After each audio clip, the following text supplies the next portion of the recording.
Just giving everybody a minute to come in.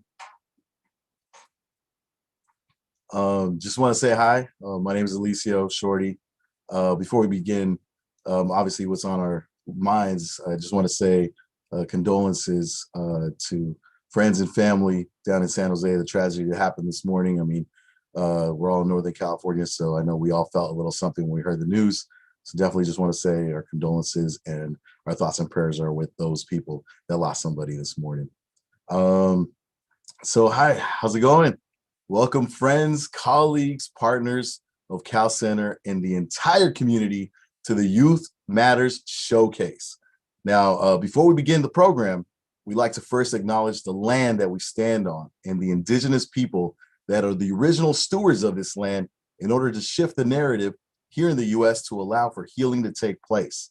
In the Sacramento region, we reside on the land of the Nisenan, Miwok, and Maidu peoples. As visitors of not just this land, but this earth, I want to acknowledge all of our relations, our relationships between one another, our relationship between the land, our relationships between our histories and legacies. For those of you who don't know me, for those of you just joining, my name is Alicio. Some of you might know me as Shorty.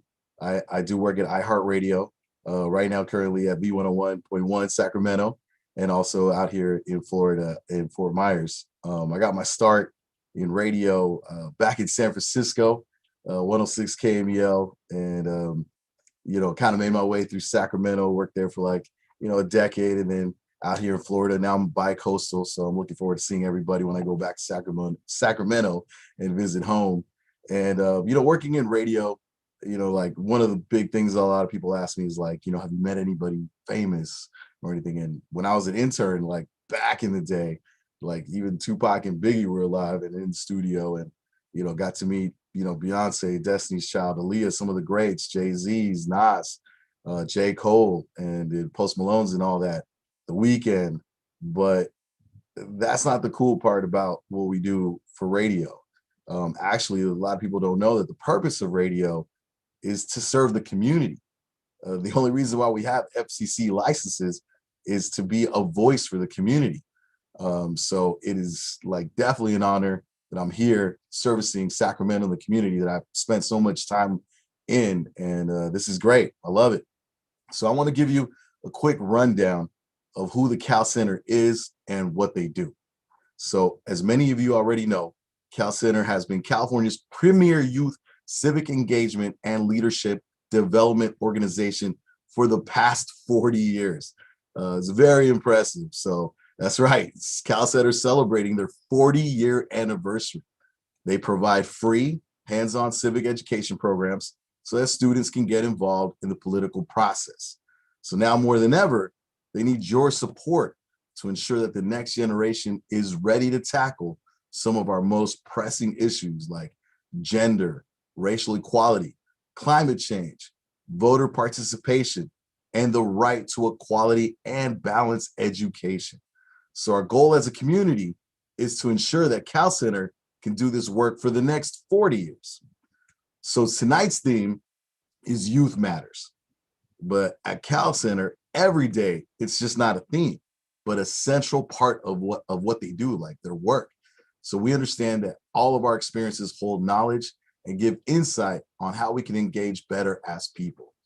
We often disregard the voices of young people because they're young and don't have life experience. But in reality, young people have so much more to offer. We can learn from them. So many of us who are parents work hard so that the next generation can be better. And it's time to let our young generations step into their power. By us adults, stepping back to hear them out. Youth matters. Their voice matters. We don't have to speak for them. We just have to pass the mic. So tonight, I just want to give you a glimpse into what you can expect in tonight's program. So we have some amazing and passionate students from our programs who want to share with you the actions that they've taken to address the issues in their communities. We hope that their civic participation will inspire you to take action in your own lives, to rise up and learn about how youth are advocating and organizing around issues in California. In addition to the showcase, The program will feature keynote speaker, Secretary of State, Dr. Shirley Weber. That's big that she's joining us tonight. We're very honored to have her with us tonight. So we'll also hear from Alexandra Nguyen, Sacramento poet laureate, who will share her powerful words with us. So, but before we get to all that, we got to get a huge shout out to our sponsors for making what we do possible. We would not be able to provide free programming to thousands of youth each year if it wasn't for them. So big shouts out for them and their support: the California Endowment, the James B. McClatchy Foundation, Sempra Energy, Edison International. So thank you to them for all that they do for us. So up next, though, right now, I mean, it's an honor for her taking the time out to do this. I know she's got a very busy schedule. So the California Secretary of State, Dr. Shirley Weber, she's going to share with us her perspective and vision on civic participation as it relates to youth in California. Dr. Shirley Weber. I am here, yes. Let me turn on my camera. How are you? Pretty good. How are you doing? I'm doing well. I'm doing well. I can't complain. Thank you so much for taking your time out to do this. And man, this means a lot to the youth here in our community. Well, that's great. I'm glad to be here. I was on another meeting and jumping from Zoom to Zoom. You know how that is. Yeah, that's how it is in 2020. Yes, I'm telling you. How's your day going so far, other than the Zooms? I've been on it since 8:30 this morning at some point. It's some still kind at of Zoom, some kind of whatever, and still have more to go. Okay. And that this goes to show you how important this is. Yes, this is very important, extremely important. It's young people, and that's extremely important. Yes, no question. So thank you so much. I'm gonna go ahead and let you take it away. Okay, well, fine, great. Well, listen, thank you all for inviting me to be a part of what is going on today in terms of this organization. I became familiar with this organization when I first got into the assembly and realized that there was this group of young people, this organization for civic participation, and that they raise money in various ways each year to make a difference for you and to create for you an opportunity to learn a lot more about civic education and the things that are important. You know, I come out of a background in terms of basically a university professor from higher education and at San Diego State, and have spent probably all of my life working with young people, trying to address the issues of need, issues of education, opportunities, creating opportunities for them to be able to be active and actively involved and engaged in civic activities, not only in their own communities, but really communities around the world, as I've taken young people to South Africa and to Ghana and other places where we've had projects, and worked with high school students on those projects and helping them to understand the power that they had in order to how to make a difference in the world. And so I firmly believe that it becomes early and it starts early with regards to what we are supposed to do in terms of how we care for this country, how we care for this world, and how we care for each other. And so to me, that is critically important. You know, when I was asked to be a part of this this administration in terms of being Secretary of State, I thought about a lot of things. I thought about a lot of things that I have done as a person when I was a young person, those kinds of things that I believed in so strongly with regards to how we operate as a country and as a nation, and how I operated as a community. You know, what was it that was important to me to help to drive the kind of energy that I felt was so necessary, and the things that needed to happen in my community.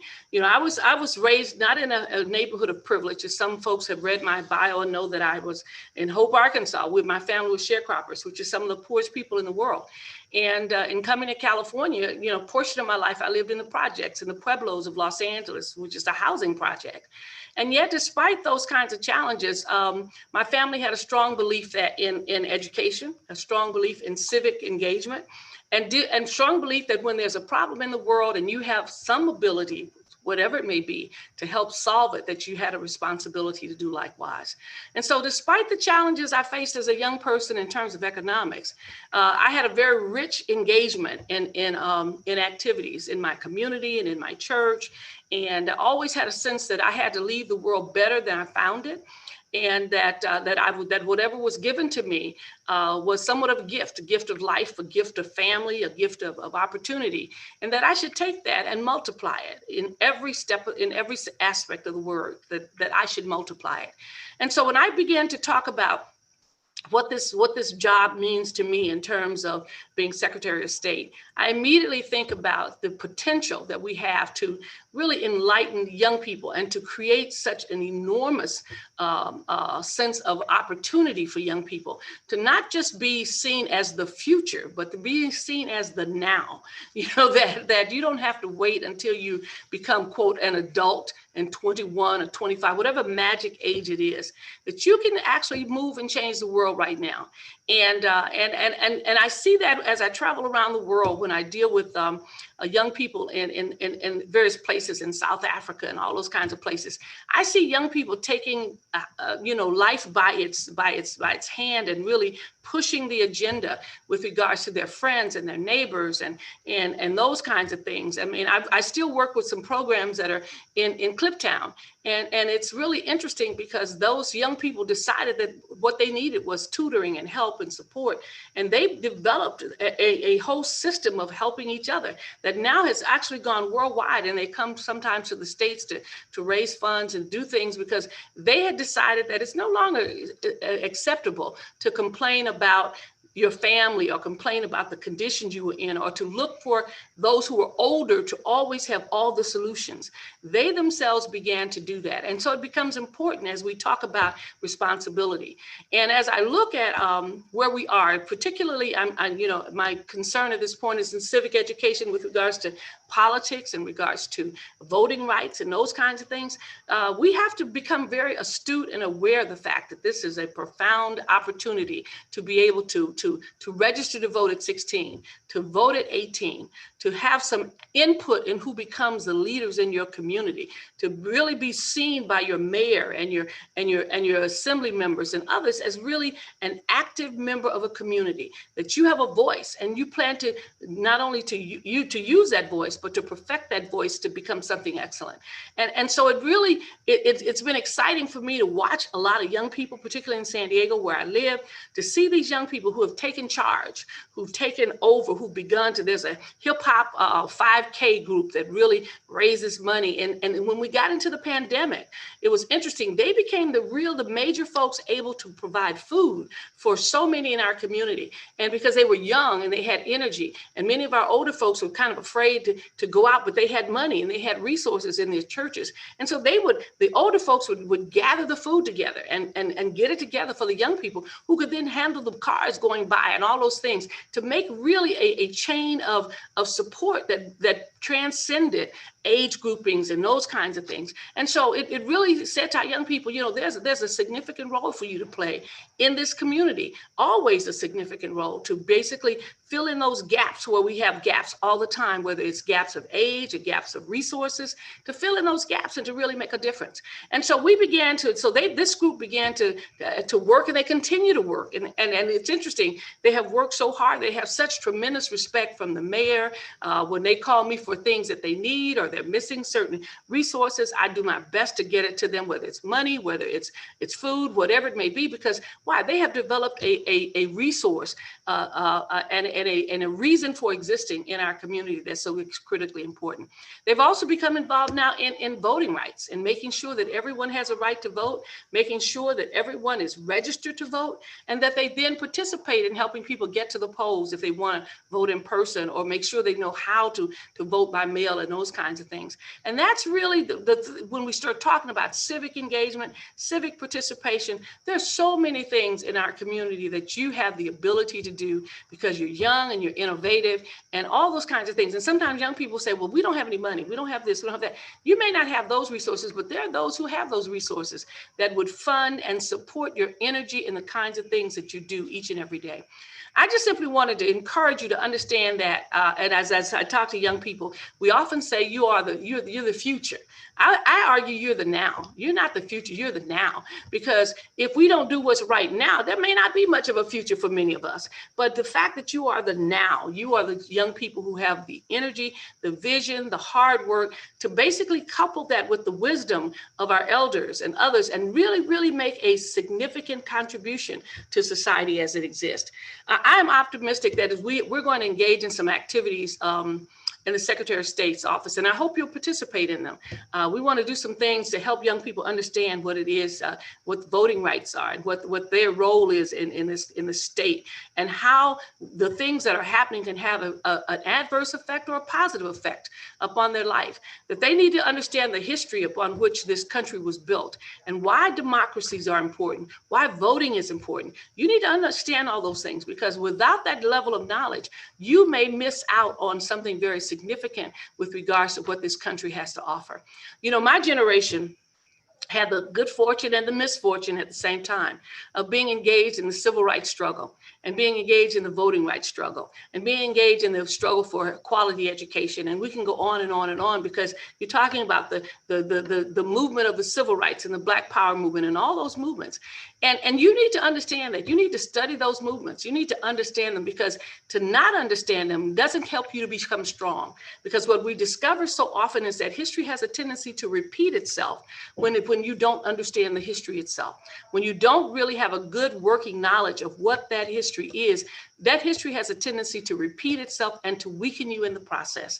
And so I'm hoping that you will at least take advantage of the fact that this is something that is important, that when we're doing these workshops and seminars, that you want to be a part of it, that you want to thoroughly understand the community and the society that we're giving you, so that you can then become great caretakers of it, whether it's environmental, whether it's political, whether it's educational, all those things that people have struggled very hard to give you a good platform for, that you want to make sure that you thoroughly understand it and do well.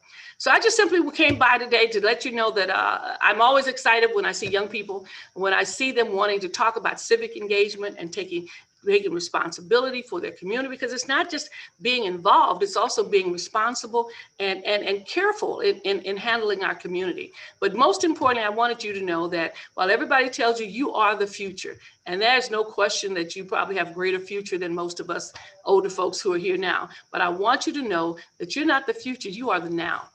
That the issues and the problems we face today can be partially solved by you, that you can participate in that problem solving, and that you have knowledge and energy and expertise that we need to make a well-rounded and good decision about the tomorrow. So once again, congratulations to all of you. I know many are on this call who are ardent supporters of the California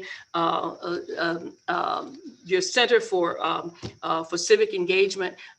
Many of you are staunch supporters, and I want to encourage you to continue to support the center here, because it is so critically important. But I also want to encourage young people to take advantage of all the resources that are here, all the help you can get, and to realize that we're counting on you, not tomorrow, but we're counting on you today. Thank you very much. Thank you, Dr. Shirley Weber. Love that. Love those words.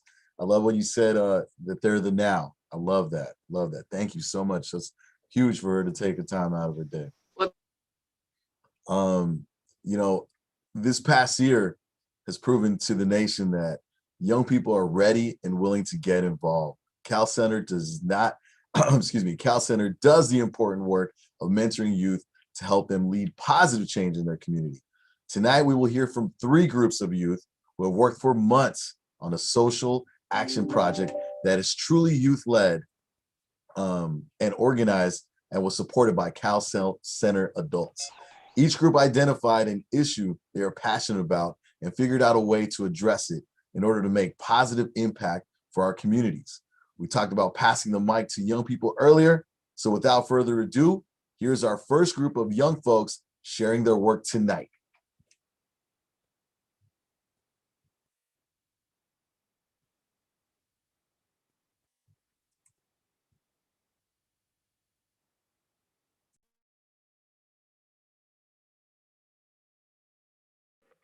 Hi, good evening, everybody. Let me backtrack a little. I'm sorry. I'm having little technical difficulties, but I really kind of wanted to start off by just presenting what our project was. And like as you see on the screen, it was a webinar, and we titled it Let's Talk About Race. And this was being able to be done in collaboration of the CalCenter and the Avenues to Civic Action program that we were a part of. So let me start off a little bit about myself. My name is Brian. I go pronouns he, him, his, and I am a 17-year-old. I'm a junior in high school. And I think really a little bit of a background for me to kind of contextualize maybe the reasoning why I wanted to do this project. It's really because of kind of like my own background, but also because of the incidents that were happening this whole past year, this past summer, especially with the Black Lives Matter protests, the police brutality, and then the most recently, the Derek Chauvin trial. And then something more personal to me, especially, was the street vendor attacks and attacks on street vendors and all that sense, and just really how race has been playing an important, crucial part in our society recently, especially this past year, and how we needed to keep the conversation going. So now I'm just going to pass it over to my partner, Camille. Hello, y'all. My name is Camille. I go by she, her pronouns, and I am a student at Luther Burbank High School. So some background information about me is that 2 years ago, I was part of this program called Brown Issues, and they were a very supportive program. And throughout that program, I was able to learn about that we were able to provide women's tampons and pads, which was really valuable to me because as a woman myself, pads monthly, so that's as well. And also the increase of Asian hate crimes and xenophobia towards the Asian American community, because I also identify as Asian American. And based on that, it was really important for me to talk about the conversation, how the conversation keep on going.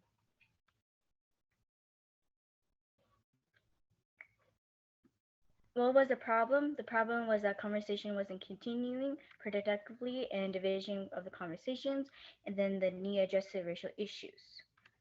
So based on racial issues and everything, there was based on history, there was racial issues of racism, and hasn't been recently addressed, and it needs to have the conversation continuing. And yeah, how did we address it? We addressed it with a webinar, which was easy and very acceptable for everyone to use. And we also had guest speakers. Our guest speakers was Tessa Smith, the versus calling in and calling out, and Sonia Lewis, who was a community leader and activist. Unfortunately, one of our guest speaker, Tessa Smith, wasn't able to make it as our guest speaker was because it was due to family emergencies. And the topic was very relevant to the Zoom, and we had everyone engaging about the topic in the webinar. And so I'm gonna go a little bit more into the process and how we were able to make this webinar and event happen. It all started with an idea I had about having the webinar, but the issue I wanted to talk about was immigration and just kind of like know your rights, especially with the kind of turmoil in the immigration system at that point this year. And Camille wanted to really talk about race. And so we decided to join both ideas. And we decided to end up doing the webinar on race talks and race relations in America. And that was kind of like our middle ground. From that, once we figured out what we wanted to do in the format, that's when we determined our length of the program, what we were going to actually talk about, and who we wanted to speak. And so the length was 2 hours, and we had it down to the last minute about our own introductions, questions we were going to ask, how much time our speakers were going to get. And like Camille mentioned before, only one of our speakers was able to kind of attend on the event just due to last minute circumstances. And then we really kind of tailored these speakers to the audience that we were hoping to target. We said community leaders and activists, and their backgrounds. Both women are African American, and that's how they identify as well. And I think really having those people to voice their own knowledge was really crucial when making this whole event happen, and the reasoning why we chose to have them speak at our webinar. And then once we had all that determined, that's when we had to market, publicize, get the word out there that we were hosting the webinar itself. We had a flyer with their QR code that went out on Instagrams, Facebooks, personal DMs. We had this sharing of, like, all around social media, and we were so excited for it. And it was really just to getting the word out there. And then the day of, it was just all about executing our plans, all about the communication aspects, the logistics, giving our audience room to engage, our speaker room to talk. And from there on out, it was a pretty easy process. And then I kind of want to bring up a little bit more after the post webinar. We had viewers from local and national level. I say national because we had a viewer from Florida who stayed up 3 hours due to the time zone difference just to be a part of this conversation, which was really, really nice to hear and notice that those people really are the ones that want to participate in these kinds of activities. And then we started the program with a poll, which was, have you ever felt different in group settings because of your identity or race? A majority said yes, a few said no, but those that said no were really, we're close friends with those who have felt different. And we just kind of realized that we hit our target audience with that question. And post-webinar, we were asking if they were more comfortable with talking about race relations in America. And most of them felt empowered and knowledgeable about the subject enough to carry on a productive conversation with other people that wouldn't cause more division and would actually lead to productivity outside of the conversation. And like I said, we had around 20 participants in our webinar, which is really good turnout. We were really excited and it was super engaging, and we understood where they were coming from and their backgrounds of all our attendees. So for the reflection, I was able to have a connection and have the understanding within the issues within our community, and also not just within our community, but also with the nation and our world issues.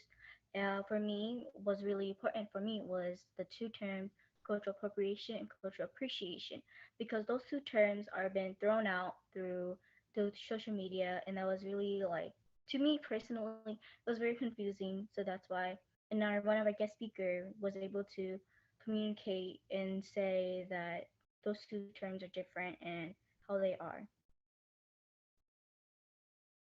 And then for me, kind of the overall reflection, a lot of it came from the behind the scenes skills that we built upon, like the organization aspect and being able to communicate with my partners and group leaders to really plan the event.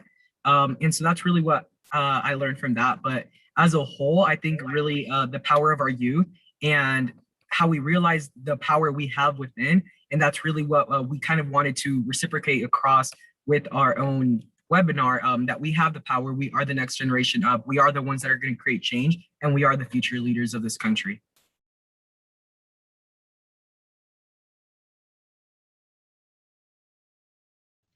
Thank you, y'all, and I hope to hope again.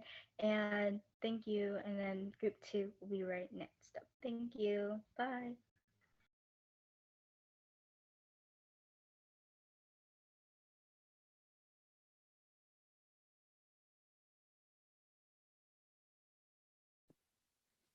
Hello, we are group two. My name is Itzy. I am a senior at Natomas Charter, and I go by she, they pronouns. Hi, my name is Skylar. I go to Sac High. I'm a sophomore. I am 16 years old, and I go by he, him pronouns. Hi, I'm Annabelle. I use she, her pronouns. I'm 15, and I go to Hiram Johnson. And our project is to create a toolkit for minority-owned small businesses in the Sacramento area. The problem we focused on was that newer small businesses, minority-based, were already very vulnerable, especially coming out of the pandemic. And since they only make up about 20% of all businesses. So overall, we created a toolkit for small businesses in the Sacramento area that contains direct resources for how to successfully market a business, how to apply for government relief, and how to be more financially literate. We decided to focus on those three specific categories because we felt like those were the most important overall as a business. So why was this important to the community? Reason one would be the COVID-19 impacting small businesses. 2, confusing resources. 3, community good deeds. So the COVID-19 pandemic has hurt many small minority-owned businesses that, were already struggling, and this toolkit was really an opportunity to try and help and support them through. And although there are resources available, many times it's not very clear what they're for or how to use them. And helping to describe their purpose was really key to our project. And it's overall better for the community when there are more culturally diverse places to work and to visit at. For our outreach, I got to interview an ex business owner who taught me a little more on the financial side of it, including accountants, which we'll get to later. And then I also connected with Launch Generation, a program that helped me like create this resource tool. And we just did basic research for for the questions for the survey that we might need to find out. These were the questions that we decided on asking in the survey. As you can see, they were sectioned off by as the sections that I mentioned earlier, which was marketing, government relief funds, and financial literacy. So as we mentioned, we did create a survey and we found that not many business owners had their specific marketing employees or marketing groups. So we wanted to emphasize the points that were Facebook was the most used for them, and it was the most successful for them in terms of how they marketed. So we wanted our focus to be on, we wanted our research to be on how to promote on Facebook with the business resources and how to claim your business on Google, since Google does make up a lot of the reviews. For government relief funds, we found out that like those who knew about it applied and received their funds, while those who didn't know about it, they didn't receive it. So it was very straightforward for us for that one.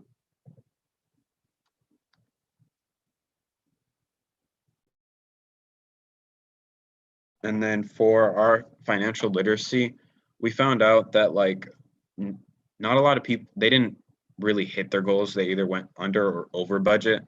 So one of the solutions that I mentioned earlier was that accountants are a major asset, especially if you don't know a lot about it. They really handle like all the taxing and all that, the problems you might run into.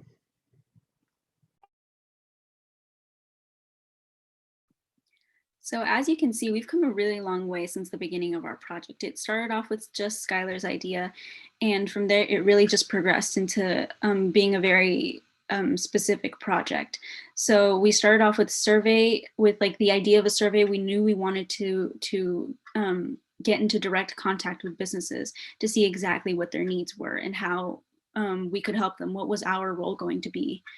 And so once we had created our questions, we decided to launch the survey on April 23rd. And from there, based on the questions or the answers that were replied, we narrowed down our research. And our toolkit is actually almost finished, and it'll be ready to launch 100% soon. So our overall takeaways, we all had personal affiliations. For me, it was my uncle who had a small business, and I kind of got to see how it works. And with this program, I learned a lot about how I can like support it, you know, how I can put some of these resources that we learned about, help them out. And not even just for their business, but if I wanted to start one, which I do plan on in the future, starting a business, and really learning how to start and grow and continue to maintain a business. While also, we also learned a lot from, or I learned a lot from being a leader. As she stated before, it started with just me, and then I got these two amazing teammates who really helped me get this idea and strengthen our points. And yeah, I think, yeah. So just like Skylar, I'm connected to people who own a small business or who work for one. And with this new information, I can help inform them on, you know, where to go or where to look if they are struggling with their business. And, you know, before this, I wasn't too informed on marketing, relief funds, or any financial literacy, but now I am. And I know this information can and will be useful to me in the future, and that I can apply it to many places. Same as Annabelle and Skylar, I have personal affiliations with small businesses. My father owns a small business and I work for a small business. So just by being an employee of a small business, I know that I will be able to be a more useful employee in terms of like what I can bring to the table. I'm more knowledgeable. I consider myself definitely much more capable of doing more research of this kind, doing more things for my business. So this has definitely already been implemented into my life in terms of leadership and advocacy. I also turned this project into my senior project. So it was, I definitely took on more of a leadership role, and yeah.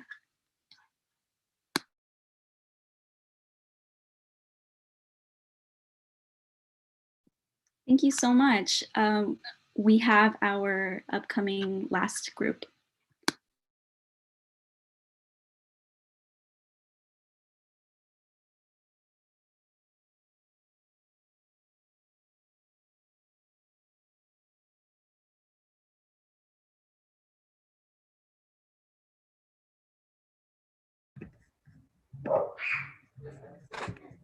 Hello, everyone. Welcome and thank you for being with us today.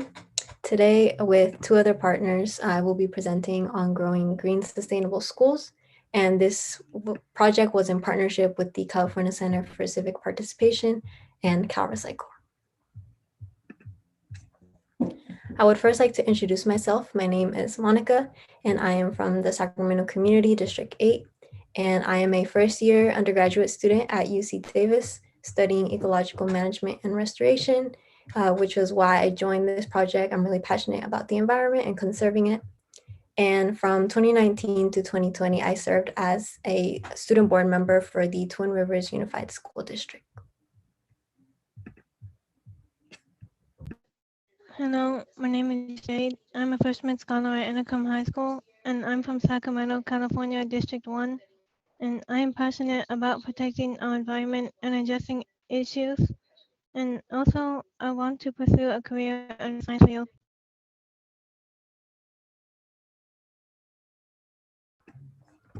Our third partner, Nayab, was not able to join us today, but she is a junior at MP3 High School, also from Sacramento, District 3, and she is interested in becoming a healthcare practitioner. The problem that we wanted to focus on was addressing climate change, and this is an issue that affects us and our environment. And we see this with intensifying weather events such as droughts and wildfires here on the West Coast, and heavy storms and floods on the East Coast. And such events also negatively affect the quality of our natural resources like air and water as they become exposed to pollutants. And with this issue in mind, we knew the importance of taking action, and what that would look like is aiming to reduce the amount of greenhouse gas emissions in our communities. And this is important because such emissions lower our air quality and can negatively impact our health. And this can be a serious problem for people who already have respiratory issues. And here on the right, I have provided a map by the California Office of Environmental Health Hazard Assessment. And what this map does is it measures the air quality in a given area. And red and orange colors indicate higher levels of air pollution, while green and yellow indicate lower levels of air pollution. And I personally live here in Foothill Farms, and as you can see, it's shaded with an orange color, and this is a concern for me and my community as well. And making sure we reduce these emissions is also important because it ensures that we are compliant with the law. And one of those laws is SB 1383, short-lived climate pollutants, also known as organic waste methane emissions reduction. And this law will be effective 2022 and sets a goal to reduce organic waste by 75% by the year 2025. And to reach this goal, CalRecycle and the government has the authority to require schools and businesses to arrange for recycling services.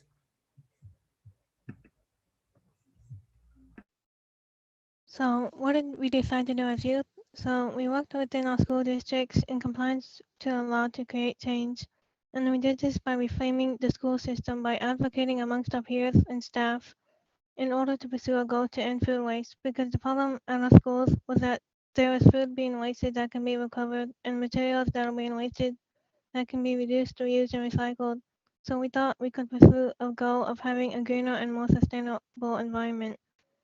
And to create the biggest impact and most sustainable impact through a systematic change, meaning through future generations at the school and district level, passing from every principal, every leader of our school, along with the community of youth who stands for change to make a greater impact.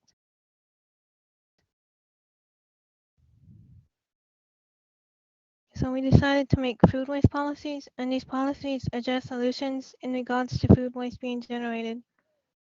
So these policies emphasized educational and cultural shift towards a more sustainable and green environment, organic waste and recycling bins and signage, and a 3-bin system, which you can clearly see on the bottom right-hand corner with clear labels, colors, and images of compost, recycling, and trash landfills.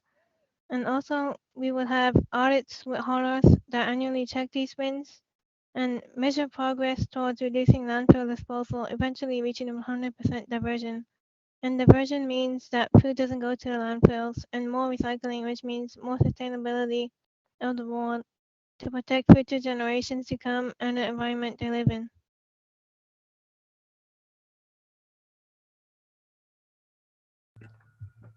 And here is an overview of how we created our policies. There were 7 main steps, and we so far succeeded in completing steps 1 through 6, and we are working on step 7.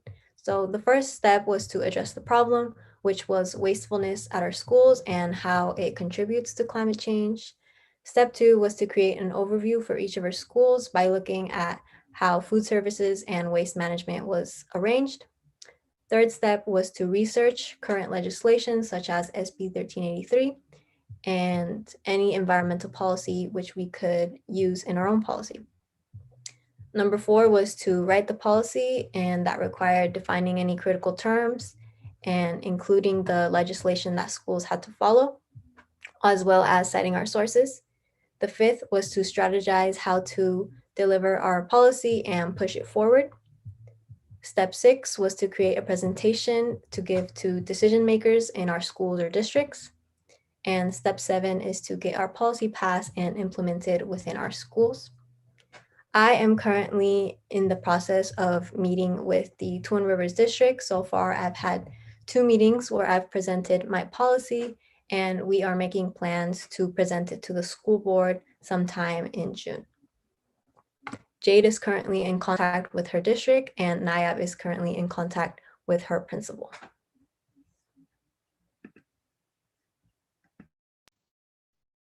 So the skills we learned included analyze impacts of different issues, organize ideas, work collaboratively, effective public speaking skills, and we took small steps to accomplish a big task.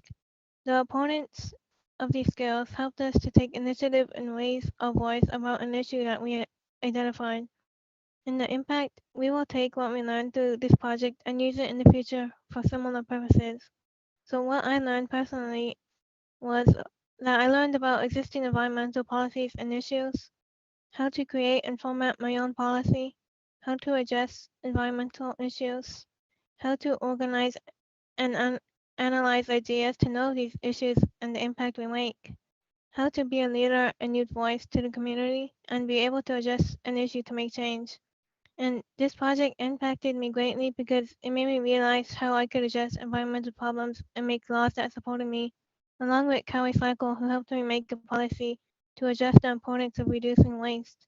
In the future, these skills will impact me because I can use them to make policies or change, be a leader, address issues, take care of our world, and pursue success in my future career of science because I can use these environmental sciences to better protect our world and everyone living on it.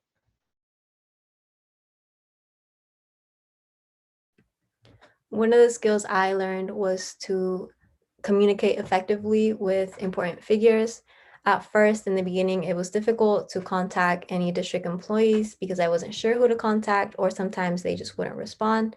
But with my mentors and partners, they taught me how to give them gentle reminders or how to look in different departments to be directed towards the correct people. And another skill I learned was how to improve my presentation skills. Each time we would meet over Zoom, my mentors and partners would give me feedback that I could contribute to the next time I presented, and they helped me prepare for when I will present to the school board.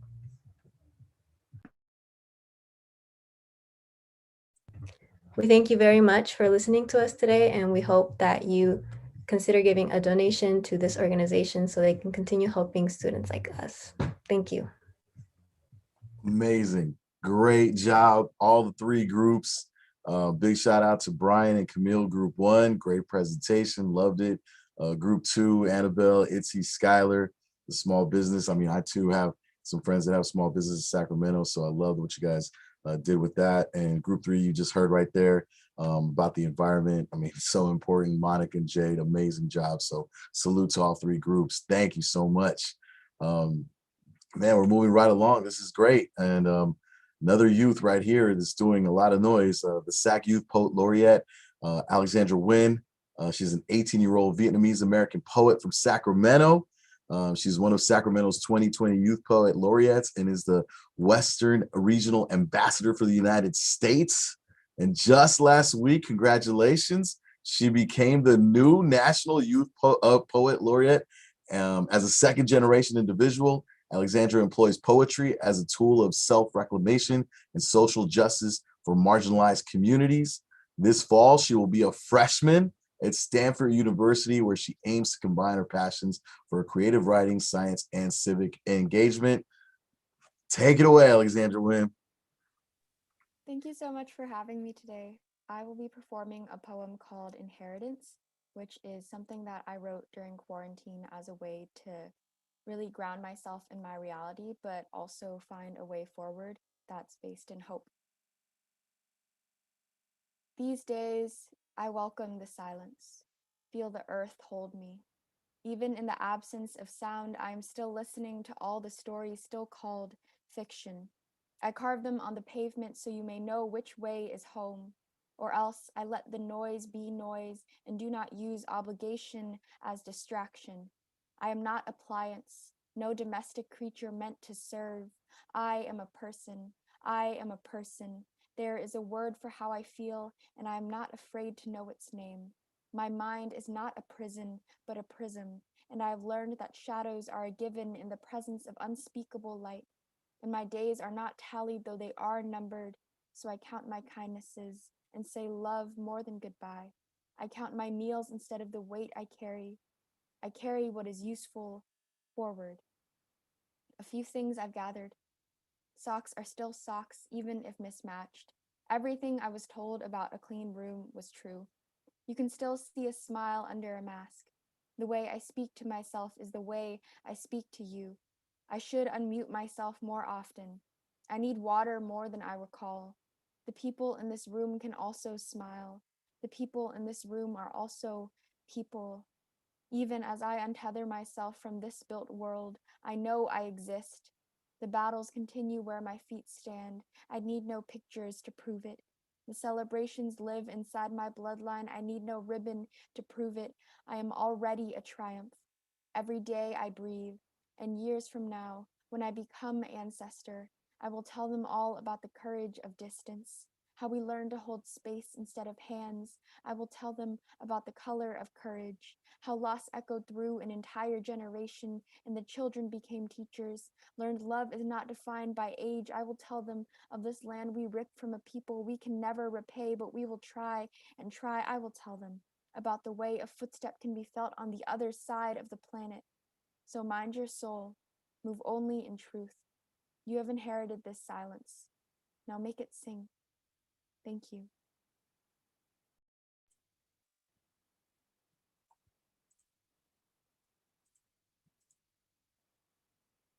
That was amazing. That was amazing. Great job, Alexandra. Love it.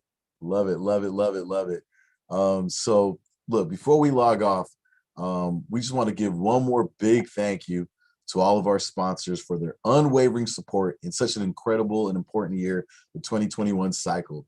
The California Endowment, the James B. McClatchy Foundation, Sempra Energy, and Edison International. Thank you again to our audience for sharing this special evening with us. We see you, we appreciate you, and last but not least, we certainly want to thank all of our youth participants for all their hard work that they put over these last several months. They put a lot of work into their social action projects, as you can see tonight. We can't wait to see how they'll continue to make an impact in their communities and in the future. Before you go, we want to encourage you to donate to the CalCenter so they can continue to inspire and educate students to get engaged in the political process and help shape our communities to be more equitable, safe, and inclusive. You can go to californiacenter.org. Once again, that's californiacenter.org, and donate on the PayPal link, or visit the Eventbrite link that you receive for this event and donate there for the next couple of hours while it's live. On behalf of myself, Shorty, V101.1, Sacramento's number one for throwbacks, iHeartRadio. Thank you for joining us. Thank you, and have a great evening. Thank you, California Center.